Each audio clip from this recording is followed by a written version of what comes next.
Bonjour mes chers amis, nous sommes heureux de nous rencontrer encore une fois aujourd'hui dans ce Inyan là de coach, c'est-à-dire d'encouragement pour une belle vie. Et il y a quelque chose d'extraordinaire, souvent dans la vie on voit qu'il y a une bataille, une contradiction entre les gens, une vraie force qui dit non je veux pas ça, et les gens ils se battent toute leur vie. Mais il y a un système pour être heureux, c'est de ne pas être un catcheur mais un karatéka.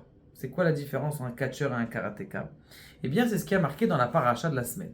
Il est marqué dans la paracha de la semaine que tout le monde a amené des cadeaux ou ce qu'ils avaient à la maison pour construire le Beth Amikdash, dont les femmes ont amené leur nechochet. C'est quoi le nechochet? C'est-à-dire le cuivre. Elles faisaient quoi avec du cuivre, les femmes? Eh bien, on sait très bien que le cuivre, il a quelque chose de spécial, c'est facile à le rendre en une vitre. Et donc, c'était des glaces en miroir. Ces miroirs-là, eh bien, elles étaient utilisées comme, comment on appelle ça, instruments, on va dire, érotiques en Égypte. Les maris, après un travail exultant, épuisant, déchirant, eh bien, lorsqu'ils rentraient chez eux à la maison, la seule chose qu'ils avaient envie, c'est de se plonger dans le coussin et de dormir. Mais non, leurs femmes, elles n'étaient pas à dire comment on va faire pour avoir des enfants. Il faut continuer la pérégrination du peuple juif, même si tu es fatigué, même un jour, même 2 jours, même 15 jours. Donc c'est elle, qu'est-ce qu'elle faisait? Elle se mettait dans le miroir, elle dit, t'as vu, je suis plus beau que toi, tu es plus belle que toi, et ça commençait la machine. Et donc cette mari, il avait plus de goût d'avoir une relation, et grâce à ça, ils avaient des enfants.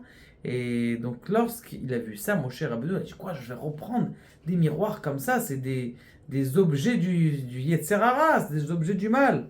Akadosh Baruch Hu, il est venu lui voir, il lui a dit, sache que tu vas les recevoir parce que Chashuvim li yoter mikol. Ils sont plus importants que tout. Regardez ce qu'il dit le Rashi, extraordinaire. Il dit ça, les miroirs pour avoir des enfants, c'est même si c'est un objet de Yetzer Hara, mais c'est plus cher pour moi que tout. Parce que justement, je veux la pérégrination du peuple d'Israël. De là, on apprend quelque chose d'extraordinaire dans la vie de tous les jours, que au lieu de te battre contre le Yetzer Hara, essaye de le prendre avec toi. Tu vas transformer le mal et tu vas le trouver quelque chose en bien. On n'a pas interdit aux jeunes garçons de toucher des filles. On dit, il n'y a pas de problème, tu veux toucher ta fille, viens te marier. Ça veut dire qu'il faut utiliser, transformer les énergies qu'il y a dans le monde en bien. C'était la force de Yitro qui a transformé toutes les cultures qu'il avait, il les a transformées en Torah, il les a utilisées pour la Torah. Et c'est la même chose que le karatéka. La force du karatéka, c'est quoi? C'est d'utiliser la force de l'autre et de le mettre à son encontre. Donc c'est ça, le kior qui nous apprend la même chose dans la vie.